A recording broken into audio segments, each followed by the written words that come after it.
maximum satisfaction guaranteed. Diamond 88.7 FM. We shine supreme.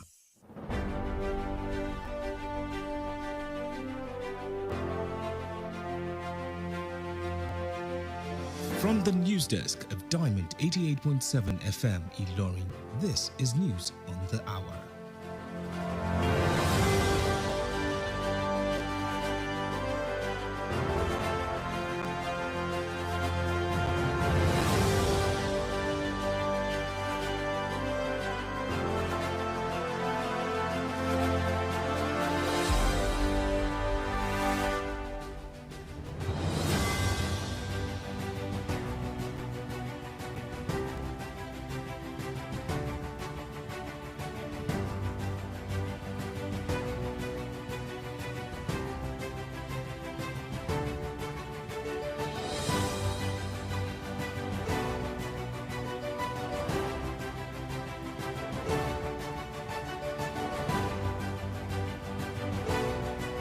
We often think that mental health breakdowns sound like this. I'm emotionally stressed. I'm emotionally downcast. I am so confused of all about life. But in reality, they can sound like this. Don't make assumptions that people are okay just because they laugh and they smile. Everyone is going through something. Check on your friends and be kind to everyone else. This message is reaching you from Diamond 88.7 FM Ilorin.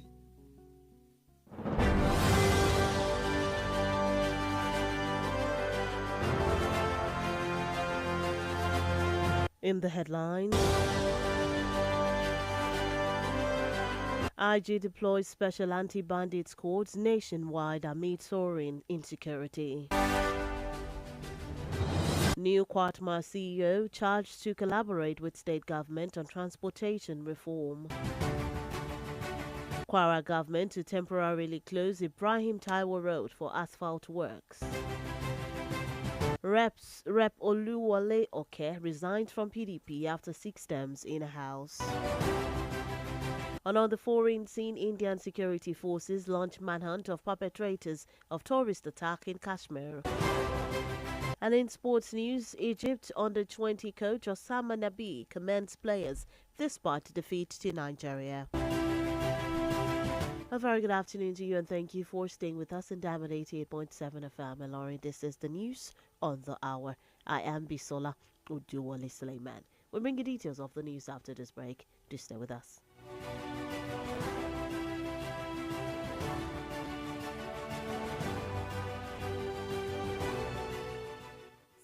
Wait, he's from our tribe and we have the same religion, so we have to protect our own. Our tribe isn't corrupt. I beg you, leave him now, our Peking. Wait, stop and think. Do you realize that the impact of corruption and careless decisions by that clansman or family member of yours doesn't know tribalism or nepotism? Let's hold everyone accountable for a better society and country. If you see something, say something to the right authorities. This message is reaching you from Diamond 88.7 FM Ilorin.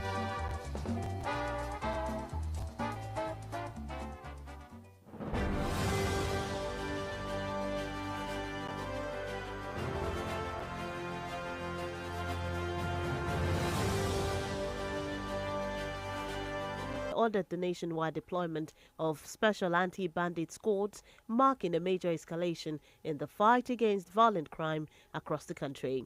This sweeping directive was issued in Abuja during a high-level meeting with Police Mobile Force (PMF) squadron commanders following a grim wave of attacks in Kwara, Benue and Sokoto State, which left at least 21 people dead. Gbedu emphasized that each police mobile force squadron must maintain a fully equipped, combat-ready unit on standby to provide swift tactical response during emergencies. It further disclosed that quarterly training focused on ethics, professionalism, and responsible policing would now be mandatory for all squads.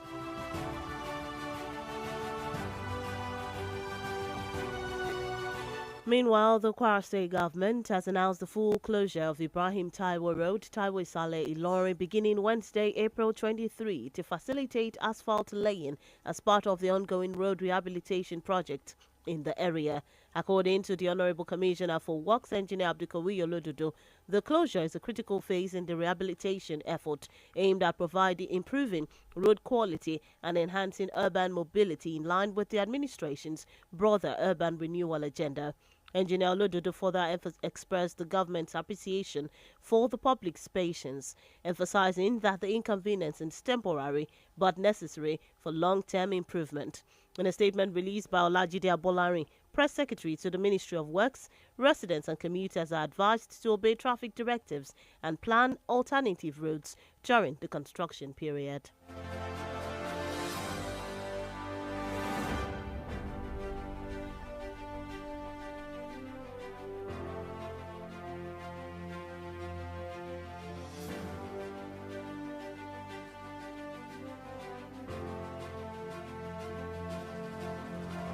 Still in Kwara, the Kwara State Governor, Abdurrahman Abdulrazak, on Tuesday charged newly appointed government officials to carry out their responsibilities with diligence, humility, and a deep sense of fairness, saying such values are essential to building public trust. The governor made the remarks while inaugurating 2 special advisors, the new Auditor General of the state, and 7 permanent secretaries in Ilorin, the state capital.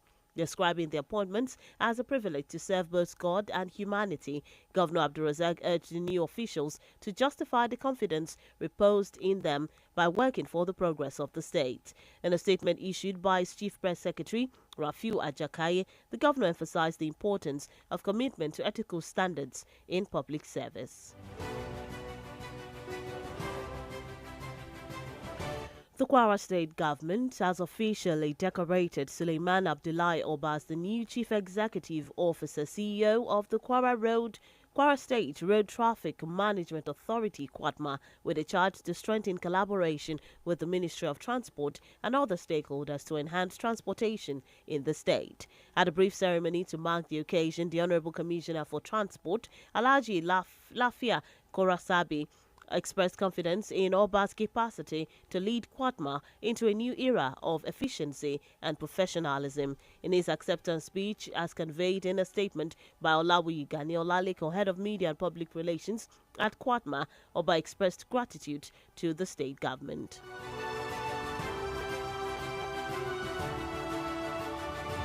Still in Kwara State, the state of harmony, former governorship candidate of the Democratic People's Party (DPP) in Kwara State, Dr. Gbenga Olawepo, has advocated for the decentralization of Nigeria's security architecture as a strategic move to address the country's persistent security challenges. Speaking on national issues during a recent media engagement, Dr. Ashim highlighted the need to return to a multi-tier policing system similar to the model in place during Nigeria's First Republic. The First Republic, the local government had their own policing system. And the regions, who are now like states, had their own police system. And the federal had its own police. So there is nothing stopping Nigeria from states having their own police. Now, Dr. Ashim also weighed in on the ongoing debate over local government autonomy. While many stakeholders have linked autonomy to access to federal allocations, he urged local governments to focus on internal revenue generation as a sustainable path forward. it's not just having the power to go and collect money directly from Abuja. It also means that you have some legislative power to raise funds at local government level. There are a number of things that are modeled up between state government and local government in terms of revenue, who should collect this revenue.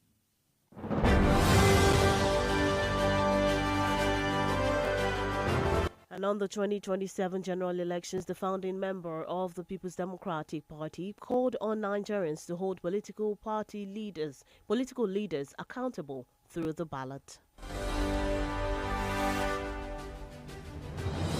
A long-serving member of the House of Representatives, Honorable Oluwole has officially resigned from the People's Democratic Party, PDP, ending a decades-long association with the party.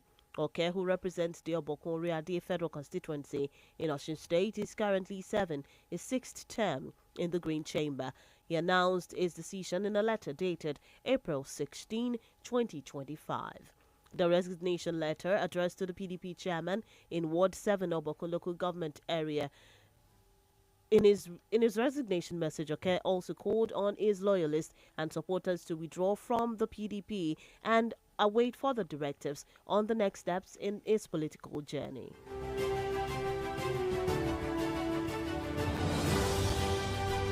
And that's it on the local scene. The news on the hour is reaching you from our studios, Diamond 88.7 FM in Lorraine. We take a short break. When we return, China files complaint with World Trade Organization over U.S. tariffs. We'll bring you this story on the foreign scene and some others in the world of sports. Do stay with us.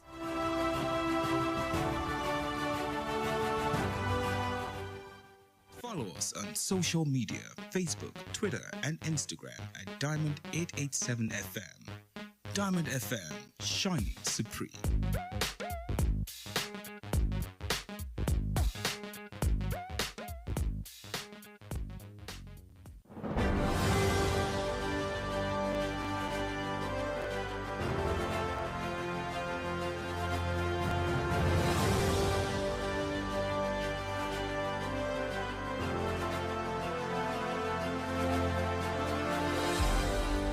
Welcome back from that short break. If you're just tuned in and joining us, you're still listening to the news on the hour reaching you from Diamond 88.7 FM in Lorry. Before we went on that break, we brought you local stories. Now we move on to the foreign scene. On the foreign scene, Indian security forces have launched an intensive search operation for the unidentified gunmen behind a deadly attack on tourists in the scenic town of Pahalgam, located in Indian-administered Kashmir. The assault, which occurred late Monday, claimed the lives of 26 men in what is now the deadliest of such incident in the region in recent years. The victims, all tourists, were reportedly targeted while traveling in a convoy through the region. Prime Minister Narendra Modi, who cut short his state visit to Saudi Arabia in response to the attack, condemned the killings as a heinous act and vowed swift justice. Still in foreign news, hopes for a high-level diplomatic breakthrough in the ongoing Russia-Ukraine conflict were tempered on Tuesday as top U.S. officials pulled out of ceasefire talks scheduled to hold in London on Wednesday. U.S. Secretary of State Marco Rubio and Special Envoy Steve Witkoff will no longer participate in the London discussions, which have now been downgraded to what U.S. officials described as technical meetings. In their place, President Donald Trump's administration official and current Ukraine envoy, General Keith Kellogg, will represent the United States at the talks. The discussions hosted by UK Foreign Secretary David Lammy will still include senior officials from France, Germany and Ukraine as efforts to secure a ceasefire gain urgency and amid mounting international pressure. Moving on from the foreign scene to the world of sport, head coach of Egypt's under-20 national team, Osama Nabi, has expressed pride in his players' performance despite the 2-1 loss to the Flying Eagles of Nigeria in the Pre-Africa Under-20 Cup of Nations AFCON-friendly match on Tuesday night. The encounter, held at the Cairo International Stadium, saw Nigeria take an early lead through Norway-based forward Kwarobo Arehi, who found the back of the net in the 10th minute. The young Pharaohs responded with resilience and equalized in the 68th minute through Ahmed Kabaka. However, the Flying Eagles clinched the win in the 84th minute when Precious Benjamin calmly converted from the penalty spot. Despite the narrow defeat, Nabi highlighted the positives from the match, praising the players for delivering one of the most valuable and intensive experiences from all technical, tactical and physical aspects.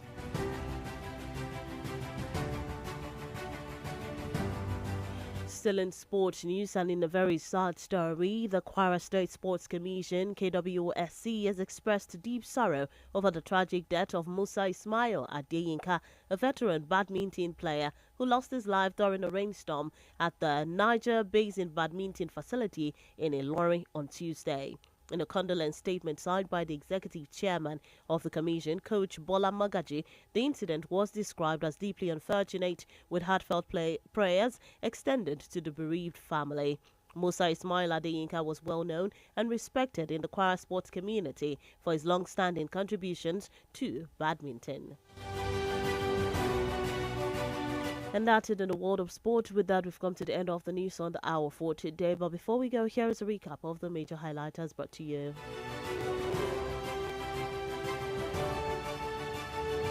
IG deploys special anti-bandit squad nationwide amid soaring insecurity. New Kwatmal CEO charged to collaborate with state government on transportation reform. Kwara government to temporarily close Ibrahim Taiwo Road for asphalt works. Representative Oluwole Oke resigns from PDP after 6 terms in office. And on the foreign scene, Indian security forces launch manhunt of perpetrators of terrorist attack in Kashmir. And in the world of sports, Egypt under-20 coach Osama Nabi can commend players despite a defeat to Nigeria.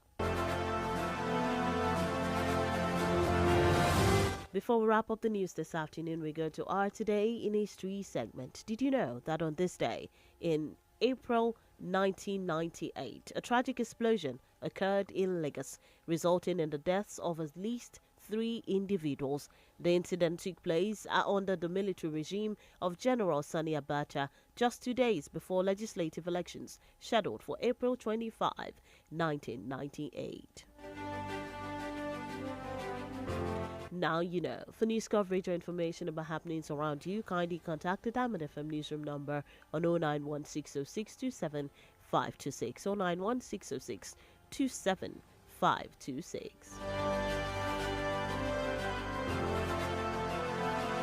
To endeavor to follow us on all our social media platforms at Diamond 887 FM on Instagram and Facebook, and at Diamond FM Ilori on YouTube. Log on to our website www.diamondfm.net to keep up to date with us from any part of the world, or download our app on Google Play Store and iOS Apple Store, Diamond FM. Do join us at 3 p.m. for the news flash and at 5 p.m. for the news across the world for a comprehensive package of these stories and many others. The news on the hour was edited by Adeyemi Adewale. I am Bisola Oduwole Suleiman. Thank you for listening to your shining supreme station. Do stay tuned for the Yoruba news coming up shortly. Keep it locked right here on Diamond 88.7 FM Ilori. Do not touch that dial. Good afternoon.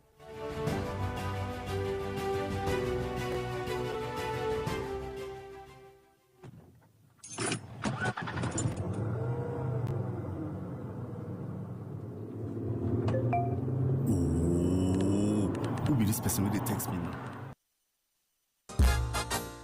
Orúkọ mi ni Yèyélúà Tóyìn Adégbọlá. Mo sì ti lé ní 50 ọdún láyé láàyè àtàyè ìdẹ̀ra. Ìgbòkègbodò mi pọ̀ gan-an nínú iṣẹ́ tí mo yàn láàyò gẹ́gẹ́ bí òṣèré orí ìtàgé. Kì í sì rẹ̀ mí, bẹ́ẹ̀ ni kì í sú mi. Àwọ̀ mi sì ń jí pépépé síbi ìtọ́mọ tuntun lójoojúmọ́. Ẹ fẹ́ mọ̀dí abájọ. Monomin Plus atẹ́jẹ̀ṣe oògùn tó ń fi epo ẹja cod liver oil ṣẹjọ́ ẹ̀ food supplement ni. Èròjà ẹ peléke, ó ń tara ṣe, ó ń mára dán, ó ń jẹ́ kọ́mọdé dàgbà dáadáa, ó sì ń jẹ́ kí àgbàlagbà máa ta kébékébé. Monomin Plus. Monomin Plus fún èròjà tó ń tún inú ara ṣe lẹ́yìn ìwádìí ìmọ̀ ìjìnlẹ̀. A tún fi èròjà cod liver oil epo ẹja sí i ló fi wá di oògùn méjì tá a papọ̀ sínú ẹyọ kan ṣoṣo. La fi ń pè é ní Monomin Plus. Iléeṣẹ́ Tuyi Pharmaceutical Industries Limited. Àwọn tó lórúkọ tó ṣe gbẹ́kẹ̀lé níbi kápò oògùn òyìnbó ló ṣe é. Monomin Plus. Monomin Plus. No be Bajaj Boxer you go buy. How bag of rice come join? When you buy your Bajaj Boxer, you go get 10 kg bag of rice. This I won't go buy my own Bajaj Boxer. Visit the dealer when near you. Offer dey available while stock last.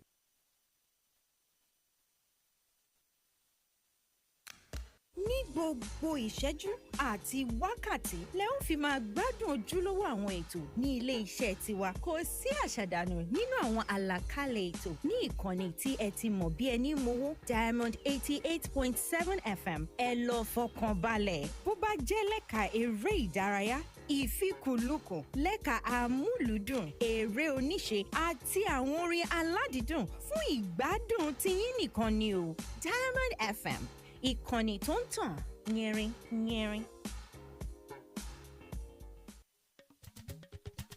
láti inú yàrá ìròyìn Diamond 88.7 FM Ìlọrin, ìròyìn ẹ̀kúnrẹ́rẹ́.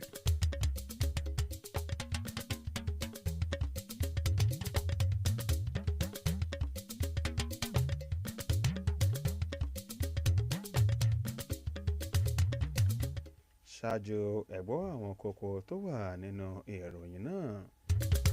ọ̀gá àgbà ọlọ́pàá nílẹ̀ yìí kó léde àwọn òṣìṣẹ́ ọlọ́pàá dìgbòlùjà láti dẹ́kun ìpèníjà ètò ààbò tó ń bá ilẹ̀ yìí fínra.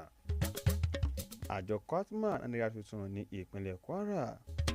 ìjọba ìpínlẹ̀ Kwara àti ojú ọ̀nà Ibrahim Taiwo pa fún ìgbà díẹ̀ láti dá ọ̀dà lé lórí.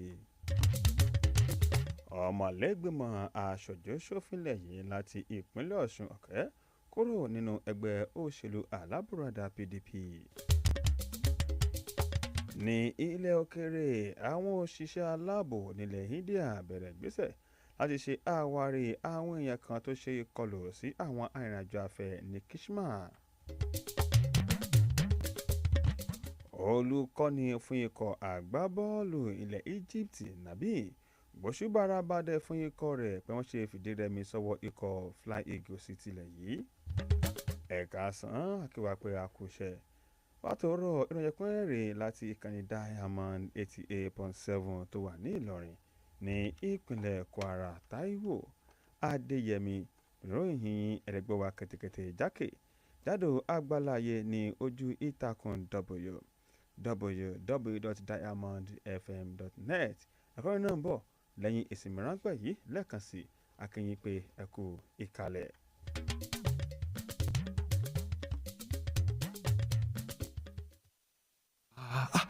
ẹ wá sẹ́ ẹ́ amọ̀pọ̀ ti wùwà ìbàjẹ́ amọ̀pọ̀ ti jí owó ìlú ṣùgbọ́n ọmọ olúwa náà ni kódà ẹ̀sìn kan náà látújọ ń ṣe. ẹ wo jẹ́ ká bò láṣìírí jẹ́ ká gbójú ń bẹ̀ àṣírí ẹ̀ kò gbọ́dọ̀ tú lójú ewé. ẹ dúró ẹ jẹ́ àrònú jinlẹ̀ o. ṣé ẹ mọ̀ pé èrè ìwà àbàjẹ́ àti ìpinnu òdì kò mọ aráalé ẹlẹ́yàmẹ̀yà tàbí ojúṣàájú? ẹ jẹ́ a béèrè fún àkóyawọ́ fún àwùjọ àti orílẹ̀-èdè tó dáa. tó o bá rí nǹkan tí ò bójú mu fi tó àwọn aláṣẹ tó tọ́ létí. ìmọ̀ràn yìí ló ń dé tètè gbọ́ yín láti ìkànnì Diamond 88.7 Ìlọrin.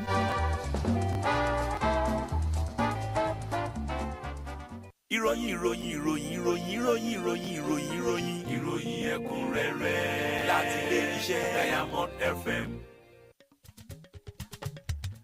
ẹ káàbọ̀ padà. ìròyìn náà rẹ̀ ní ẹ̀kún rẹ̀ lára ìgbésẹ̀ akin láti dẹ́kun ìpèníjà ètò ààbò tó ń bá ilẹ̀ yìí fínra. ọ̀gá àgbà ọlọ́pàá ilẹ̀ yìí Káyọ̀dé Gbẹ́tòkun ní àná ọjọ́ Ṣẹ́gun ti kéde wípé wọn kò sọ̀wọ́ sí tìbútòrò ilẹ̀ yìí àwọn òṣìṣẹ́ ọlọ́pàá dìgbòlùjà láti rí i pé wọ́n dẹ́kun ìṣẹ̀lẹ̀ ìpànìyàn tó ń léde káàkiri tìbútòrò ilẹ̀ yìí. ìgbésẹ̀ náà lóde nígbà tó sọ̀rọ̀ níbi ìpàdé alágbára kan tó wáyé pẹ̀lú àwọn adarí àwọn òṣìṣẹ́ ọlọ́pàá dìgbòlùjà nílẹ̀ yìí látàrí ìṣẹ̀lẹ̀ ìpànìyàn tó wáyé ní ìpínlẹ̀ Kwara, ìpínlẹ̀ Benue àti ìpínlẹ̀ Sokoto tó ti já okùn ẹ̀mí àwọn èèyàn tán kéré tán tí wọ́n tó mọ́kànléní ogún. Ẹgbẹ́tókùn tẹnumọ́ pa àwọn òṣìṣẹ́ ọlọ́pàá dìgbòlùjà ọ̀hún ó ní wọ́n rí i pé wọ́n dìrà mọ́ra ogun lójú náà láti rí i pé wọ́n dẹ́kun ìṣẹ̀lẹ̀ ìpèníjà ètò ààbò tó ń bá ilẹ̀ yìí fínra. ó tẹ̀ ń pọ́n ṣe tán rẹ̀ pé àwọn èèyàn ọ̀hún wọ́n dá wọn lẹ́kọ̀ọ́ léròkórè láti ṣe wọn gẹ́gẹ́ bí ọmọlúwàbí ní ìbámu pẹ̀lú ìlànà iléeṣẹ́ ọlọ́pàá lórílẹ̀‐èdè yìí.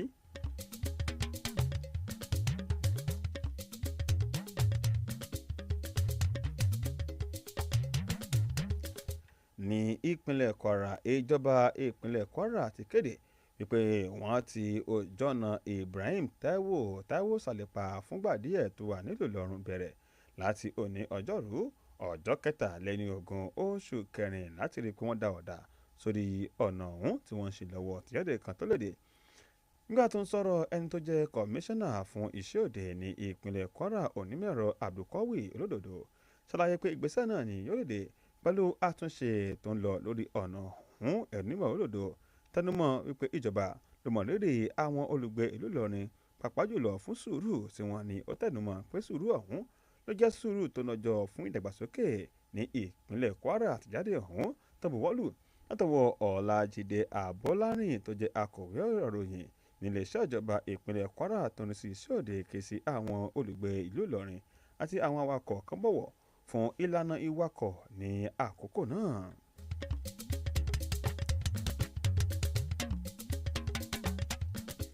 Síbẹ̀ láti ìpínlẹ̀ Kwara, gómìnà Abdulrahman Abdulrazak ní àná ọjọ́ Ìṣẹ́gun ti ké sí àwọn tẹ́lẹ̀sìkò tuntun nílé iṣẹ́ ìjọba ní ìpínlẹ̀ yìí láṣìṣẹ́ wọn pẹ̀lú ìrẹ̀lẹ̀ òtítọ́ àti pé kan ní àkóyawọ́ tó jẹ́ ọ̀pákùtùlẹ̀ láti jẹ́ kí àwọn èèyàn kí wọ́n ní ìgboyà nínú wọn. Gómìnà ló fún lédè nígbà tó ń búra fún àwọn olùbádámọ̀ràn pàtàkì méjì, àyẹ̀wò àgbà tuntun ní ìpínlẹ̀ yìí àti àwọn ọ̀gá àgbà tuntun méje nílé iṣẹ́ ìjọba. Ètò ọ̀hún ló wáyé nílùú Ìlọrin olóńlò ìpínlẹ̀ Kwara. Ó tẹ̀síwájú pé àwọn èèyàn ọ̀hún kí wọ́n yàn sípò wọn gẹ́gẹ́ bí àǹfààní ńlá láti sin Ọlọ́run àti láti sin ọmọnìyàn. Gómìnà Abdulrazak ètò ké sí àwọn èèyàn ọ̀hún ká ṣiṣẹ́ tó pé ìjọba ló ní ìgboyà nínú wọn fún ìdàgbàsókè ìpínlẹ̀ yìí. Tìjáde kan tó léde látọwọ́ akọ̀wé ìròyìn sí gómìnà Rafiu Àjàkáyé. Gómìnà tẹnumọ́ wípé àwọn èèyàn ọ̀hún kan farajìn fún ìwà ọmọlúàbí gẹ́gẹ́ bí òṣìṣẹ́ ìjọba.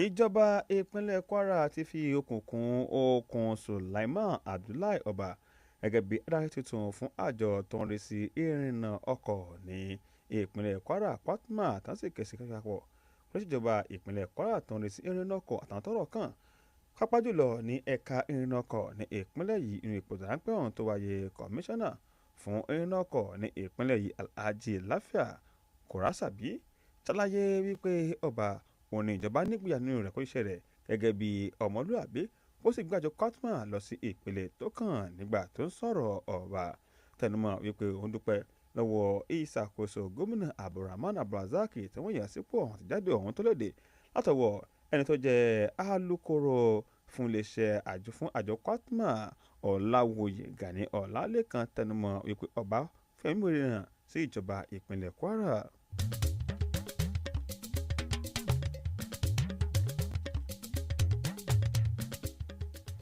Olùdíje tẹ́lẹ̀rí fún ipò gómìnà lábẹ́ àṣẹ ẹgbẹ́ òṣèlú alábùradà PDP ní ìpínlẹ̀ Kwara ọ̀mọ̀wé Gbẹ̀ngà Ọ̀làwépò Azim ti pé wípé kan mú àtúntò débà ìlànà ètò ààbò nílẹ̀ yìí pàápàá jùlọ láti rí pé wọ́n wọ́n náà báyọ̀ sí ìpèníjà ètò ààbò tó ń ba ilẹ̀ yìí fínra. Nígbà tó ń sọ̀rọ̀ nípa ìlú àwọn oníròyìn ọ̀mọ̀wé Azim tẹnumọ́ pé Nàìjíríà ó ní kó padà sí ìlànà iléeṣẹ́ ọlọ́pàá tí wọ́n lò ní ìṣèjọba àkọ́kọ́ lórílẹ̀‐èdè yìí. ọ̀mọ̀wé Azim nígbà tó ń tẹnumọ́ ọ̀rọ̀ tó ń lọ lọ́wọ́ pàápàá jùlọ lórí òmìnira ìjọba ìbílẹ̀ òkè síjọba ìbílẹ̀ ní Nàìjíríà kan gbájúmọ́ ìlànà láti rí pé wọ́n pa wọlé sí ní abẹ́lé lọ́jọ́ 2027.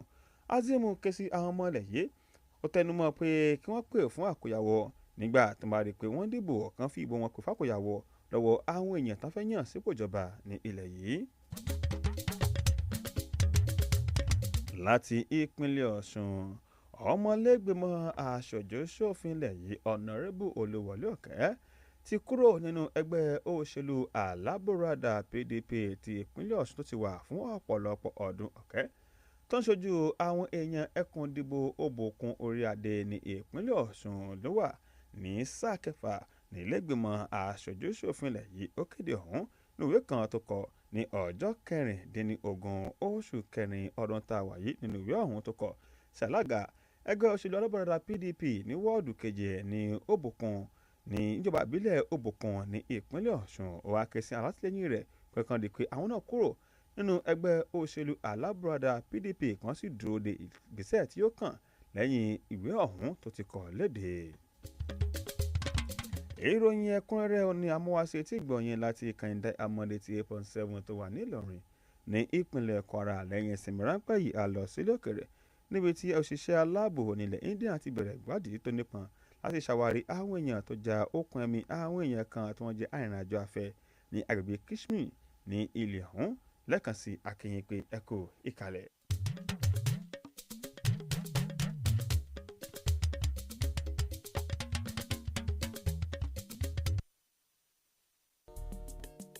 nígbà tó o bá ń sùn lọ́wọ́ ara ríro kan jàǹgbọ̀n lọ́wọ́ sẹ́ńpẹ́ ó kan jàǹgbọ̀n jẹ́jẹ́jẹ́ níṣẹ́ rẹ̀ kò mú nira lọ́wọ́ rárá ẹ̀fọ́rí ìrora wa gbígbà ó sẹ́ńpẹ́ ọkọ̀ yín ti dé. pírí lolongo jí ẹ̀kìrì jígbọ́nra tàná dànù sẹ́ńpẹ́ night lẹ́yìn iṣẹ́ òòjọ́ tó wá kẹ́fìn ìrora tó lè fa ìrorun sùn bó ṣe ń fẹ́ tó o bá wojú aago tó rí pé ó ku ìṣẹ́jú mẹ́ẹ̀ẹ́dógún tó o fẹ́ sùn gbé sẹ́ńpẹ́ night hóró méjì lura wẹ́rẹ́wẹ́rẹ́ ni sẹ́ńpẹ́ yóò máa ṣiṣẹ́ lágọ̀ọ́ ara rẹ nígbà tó o bá ń sùn lọ́wọ́ tí ìlera pípé yóò sì jẹ́ tiẹ̀ tó o bá ti jí láì látàtì sẹ́ńpẹ́ night jẹ́jẹ́ kulẹ̀ níṣẹ́ rẹ̀ lágọ̀ọ́ ara rẹ lójú oorun kébé ni fún ẹ láàárọ̀ ọjọ́ kejì lẹ́nu iṣẹ́ rẹ̀ iléeṣẹ́ tuyi pharmaceutical industries limited àwọn tó lórúkọ tó ṣe é gbẹ́kẹ̀lé níbi ká pò oògùn òyìnbó ló ṣe é bára rẹ ò bá ṣe wéré lẹ́yìn ọjọ́ kẹta kàn sí dókítà rẹ sempin night. ẹ̀fọ́rí ìrora wa gbígbà ó sẹ́ńpẹ́ ọkọ̀ yín ti dé. ẹ darapọ̀ mọ́ wa ní ìtàkùn káyélujára wa ìtàkùn ìbádọ́rẹ̀ẹ́ Facebook ìtàkùn abẹ́yẹfò Twitter àti Instagram lórí Diamond 887 FM Diamond FM Shining Supreme.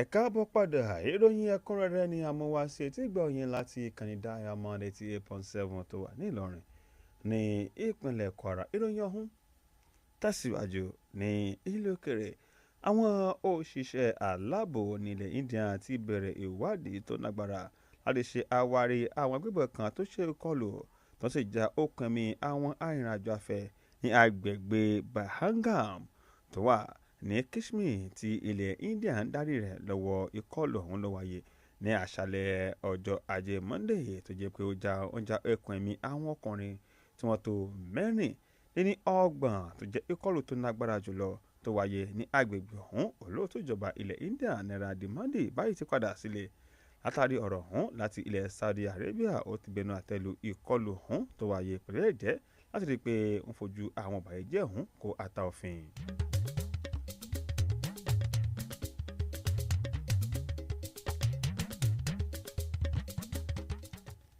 síbẹ̀ ní ilé òkèrè ìrètí wípé ìlànà kógun omi kógun òsìmí yóò léde lórí ogun tó ń lọ lọ́wọ́ láàrin ilẹ̀ Russia àti ilẹ̀ Ukraine ló tún léde ní ọjọ́ ìṣẹ́gun bí òṣìṣẹ́ ìjọba ilẹ̀ Amẹ́ríkà kan ṣe ṣàlàyé wípé òun lọ́wọ́ mọ́ nínú ìjókòó ọ̀hún tó yẹ kó wáyé ní òní ní ìlú London. akọ̀wé sí ìjọba ilẹ̀ Amẹ́ríkà Marco Rubio àti aṣojú ìjọba ilẹ̀ Amẹ́ríkà ní ilé òkèèrè Steve Witkoff ní báyìí wọn kópa mọ́ níbi ìjókòó ọ̀hún tó wáyé ní ìlú London. ilẹ̀ Amẹ́ríkà ti ṣàlàyé pé ìpàdé ọ̀hún ó ní ó jẹ́ ìpàdé láti ṣe àwọn nǹkan àkànṣe ní àwọn tí ó rọ́pò wọn ní àwọn yẹn kan tí ó wà nínú ìṣàkóso ààrẹ Donald Trump ti ilẹ̀ Amẹ́ríkà àti aṣojú ilẹ̀ Ukraine ọ̀gágun Kate Kellogg oníṣojú ìjọba ilẹ̀ Amẹ́ríkà ní inú ìjókòó ọ̀hún ó ní akọ̀wé ọ̀rọ̀ ròyìn ní ilẹ̀ Gẹ̀ẹ́sì David Lammy yóò gbàlejò rẹ̀ tàtìrí àwọn aṣojú ìjọba ilẹ̀ France ilẹ̀ Germany ilẹ̀ Ukraine yóò kópa níbi ìpàdé ọ̀hún láti rí i pé wọ́n fi léde ìlànà kógun òsìmí láàrin ilẹ̀ méjèèjì. lábala ìròyìn eré ìdárayá olùkọ́ni fínkọ àgbábọ́ọ̀lù tọ́jú orí wọn kò tí ì tó ọgọ́dún ní ilẹ̀ Egypt Osama Nabi ti fàyàyé wípé orí òun wo pẹ̀lú bí ikọ̀ rẹ̀ ṣe fakọyọ àmọ́ wọ́n fìdí rẹmi sí ọwọ́ ikọ̀ Fly Eagles sílẹ̀ yìí nígbà tán pàdé pẹ̀lú ọ̀sẹ̀rẹ̀ kan tí wọ́n gbà ní àṣálẹ́ alẹ́ àná ọjọ́ ìṣẹ́gun ìtíje ọ̀hún ló wọ́n gbà pápá ìṣeré tó wà nílùú Cairo ilẹ̀ Nàìjíríà lọ́kọ́dá wọn he látọwọ́ ọmọlẹ̀ yìí kan tó ń gbá bọ́ọ̀lù ní ilẹ̀ Norway Parobo Arẹ́rẹ́ tó dáhùn he nínú ìṣẹ́jú ọ̀hún nínú ìdíje ọ̀hún nígbà tó wọ ìṣẹ́jú mẹ́wàá ìpìlẹ̀ Egypt dákàn padà nígbà tí ìdíje ọ̀hún wọ ìṣẹ́jú méjìdínláàádọ́rin látọwọ́ Ahmed Kabaka àmọ́ ikọ̀ Fly Eagles padà borí nígbà tí Precious Benjamin rí àmì ayò gbèsègbàsí gòlì pẹ̀nátì tó sì jẹ́ nígbà tó ń sọ̀rọ̀ Nabi tẹnumọ́ wípé ìdíje ọ̀hún oníwòre tí bó ṣùgbọ́n ara balẹ̀ fún àwọn àgbábọ́ọ̀lù rẹ̀.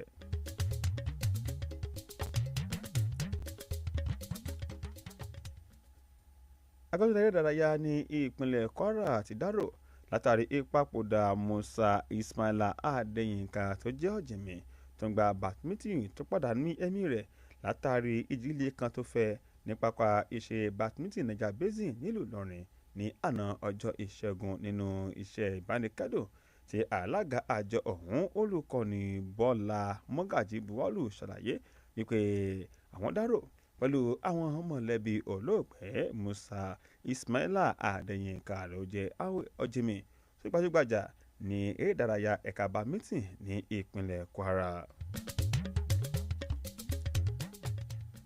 tó yìí lókùnrin ká tún máa lọ ẹ̀gbá àwọn kókó tactica sí etí ìgbọ̀nyìn lẹ́ẹ̀kan sí i.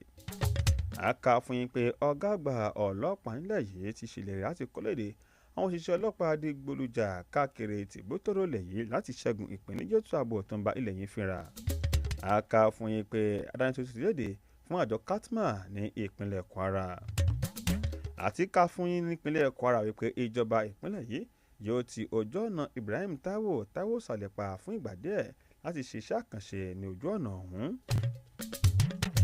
ní ìpínlẹ̀ Ọ̀ṣun a kà fún yín pé ọ̀mọ̀lẹ́gbẹ̀mọ aṣojú ṣòfinlẹ̀ yìí Olúwọlé Ọ̀kẹ́ kúrò nínú ẹgbẹ́ òṣèlú alábùradà PDP ẹ̀ka ti ìpínlẹ̀ Ọ̀ṣun. ní ilé òkèrè a sọ fún yín pé òṣìṣẹ́ aláàbò nílẹ̀ India ti bẹ̀rẹ̀ gbésẹ̀ láti ṣe àwárí àwọn èèyàn tó ṣe ìkọlù alágbára sí àwọn arìnrìnàjò afẹ́ kan ní agbègbè Kashmir. làákòótán a kà fún yín pé olùkọ́ni fún ikọ̀ àgbábọ́ọ̀lù ilẹ̀ Egypt Nabi ṣàlàyé pé orí òun wò nígbà tí wọ́n fìdí rẹmi sí ọwọ́ ilẹ̀ Nàìjíríà.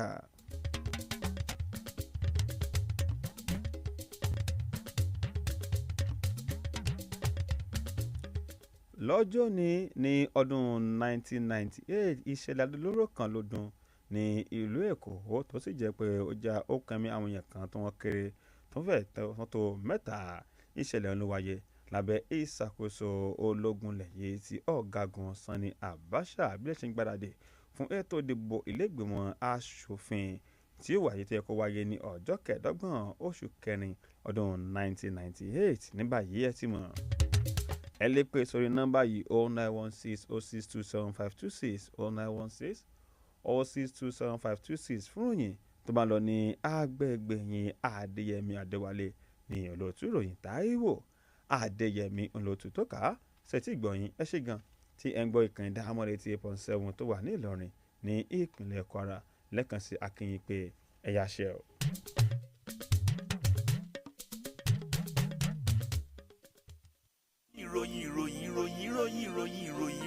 ìròyìn ẹ̀kúnrẹ́rẹ́ láti ilé iṣẹ́ Diamond FM.